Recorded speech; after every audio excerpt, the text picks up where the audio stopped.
아직 승자가 가려지지 않은 미국 대선. 청와대도 누가 백악관의 주인이 되느냐 촉각을 곤두세우고 있습니다. 어제는 당장 아무런 입장을 낼 계획이 없다. 조심스러운 분위기였는데요. 오늘은 원론적이지만 핵심을 담은 입장을 냈습니다. 결과가 어떻게 나오든 우리 정부는 굳건한 한미 동맹을 계속 유지하는 것은 물론 더욱 발전시켜 나가기 위한 협력을 계속해 나갈 것이다 라고 말입니다. 청와대는 상황별 시나리오도 준비했는데요. 바이든과 트럼프 두 사람 가운데 한 명이 당선되는 경우는 기본이겠죠. 불복 소송으로 권력 공백기가 발생했을 때를 대비한 계획도 마련했다고 합니다. 오늘 오후엔 국가안전보장회의 상임위가 있었는데요. 관련 내용을 논의한 뒤 문재인 대통령에게 그 결과를 보고했다고 합니다. 당장 청와대가 풀어야 할 당면 과제, 바로 당선 축전과 통합니다. 정상 외교와 관련해서는 역시 이 결과가 확정이 된 뒤에 당선인 대상 축하 발송 또 정상 통화를 추진을 할 준비를 하고 있습니다. 문제는 시기인데요. 바이든, 트럼프 두 사람 모두 승리를 바라보고 있죠. 현재로선 둘 가운데 한 명이 패배를 인정할 가능성은 높지 않아 보입니다. 결국 미국 정부 차원의 공식 발표를 기다려야 할 듯 싶은데 그렇다고 마냥 손을 놓고 있을 순 없을 듯합니다. 우리의 영원한 숙적이죠. 바로 일본 때문입니다. 4년 전 우리 외교부는 뼈아픈 일격을 당했습니다. 트럼프 대통령의 당선이 확정된 이튿날 아베 신조 전 총리는 박근혜 전 대통령보다 2시간 먼저 전화통화에 성공했습니다. 그리고 일주일 뒤엔 아베 전 총리가 미국 뉴욕으로 날아가 트럼프와 직접 만나기까지 했는데요. 트럼프 당선 이후 첫 정상회동이었습니다. 共に信頼関係を築いていくことができる、そう確信の持てる会談でありました。 외교도 한일전입니다. 적어도 당선인과의 통화는 일본보다는 빨랐으면 싶습니다. 당선인 통화가 첫 단추라면 청와대가 바라는 마지막 단추라고 할까요? 차기 미국 행정부와 풀고 싶은 핵심 과제, 바로 이겁니다. 저 입장에서는 어떤 결과가 나오든지 간에 어떤 정부하고도 한미동맹의 이제 이 긴밀한 협력 하에 한반도 비핵화 또 평화 체제 구축에 모든 노력을 다 기울일 것입니다. 기승전 비핵화, 문재인 정부의 수건이라고 할 수 있을 듯합니다. 트럼프가 재선에 성공한다면 기존 북미 협상의 틀을 그대로 유지할 걸로 보입니다.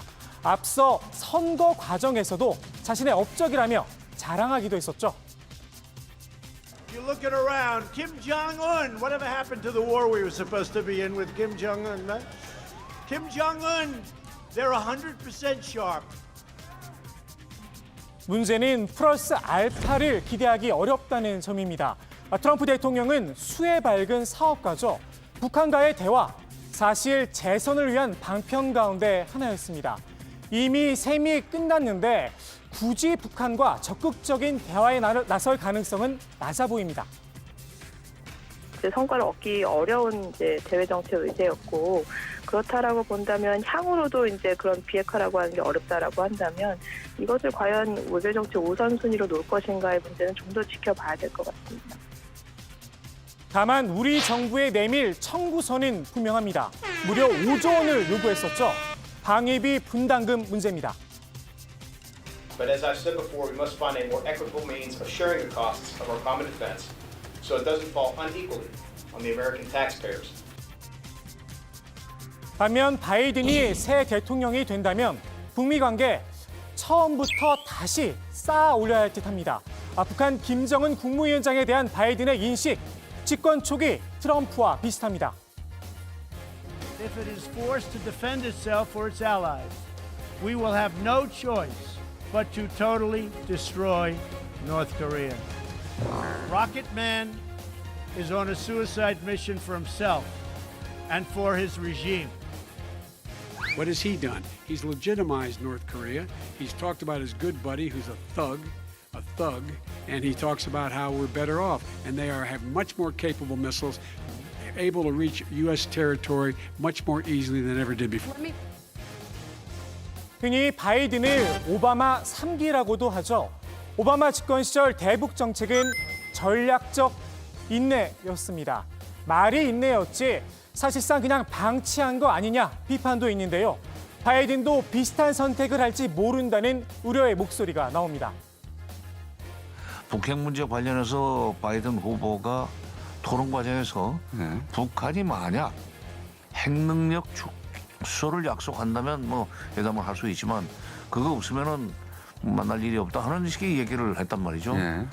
그런데 핵능력 축소를 전제로 하는 거는 사실 그 회담을 어렵게 하는 겁니다.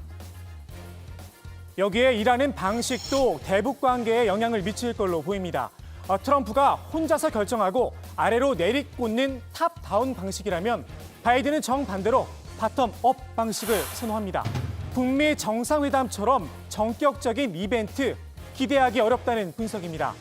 다만 대북 문제에 있어 한미 간의 합은 좋을 거다. 희망 섞인 전망도 있습니다. 그다음 지난 30년 동안에 한국의 진보 정부하고 미국의 민주당이 만난 것이 딱 2년인데요. 98년에서 2000년 사이 클린턴 대통령하고 김대중 대통령. 네. 그때 페리 프로세스하고 6.15가 이루어졌죠. 사실상 한국이 리드했던 운전석이란 말이 그때 나왔거든요. 비록 트럼프 대통령이 깨버리긴 했지만 오바마 정부 시절 이란 핵 합의가 모델이 될 수도 있다는 이야기도 나옵니다. 바이든이 되면 우리가 좋은 게 뭐냐면 바이든은 오바마 때 이란 핵 합의를 했거든요. 부통령으로서. 이란 핵 합의가 뭐냐면은 이란의 핵을 동결만 하더라도 제재를 다 해제시켜줬어요. 그렇다면 지금 북한이 바라는 1단계 협상이 딱 그거예요. 이웃 나라인 중국과 일본도 미국 대선 결과를 관심 있게 지켜보고 있습니다. 다만 결은 완전히 다릅니다. 중국은 미국의 분열상을 강조하며 혼란을 즐기는 듯한 모습입니다. 상대적으로 안정과 발전을 이룬 중국을 은근히 자랑하기도 했는데요. 시진핑 주석은 오는 2035년 미국을 넘어서겠다 선언을 하기도 했습니다. 누가 당선이 되든 미국과 갈등은 불가피하다고 보는 듯한데요. 당선인을 겨냥한 메시지도 남겼습니다. 而不应该唯我独尊，损人不利己。大国要率先示范。 시 주석의 발언, 그럼 중국은 강대국이 아닌가 싶기도 합니다. 일본은 특유의 눈치 작전에 돌입했습니다. 누가 당선이 될지 정밀 분석에 들어갔다고 하는데요. 스가 히데요시 일본 총리 입장에선 바이든 당선을 바라고 있을지 모른다는 분석도 나옵니다. 오바마 때 사실 그 미일 동맹을 중심으로 해가지고 그 하부 구조로서 한미 동맹을 놓습니다. 그런 구조가 다시 부활됩니다. 왜냐하면 오바마 때 그 부통령이 바이든이었기 때문에 스가 총리도 바이든을 몇 번 만났습니다. 누가 미국의 대통령이 되느냐에 따라 우리나라를 비롯한 동북아의 정세도 변화가 불가피해 보입니다.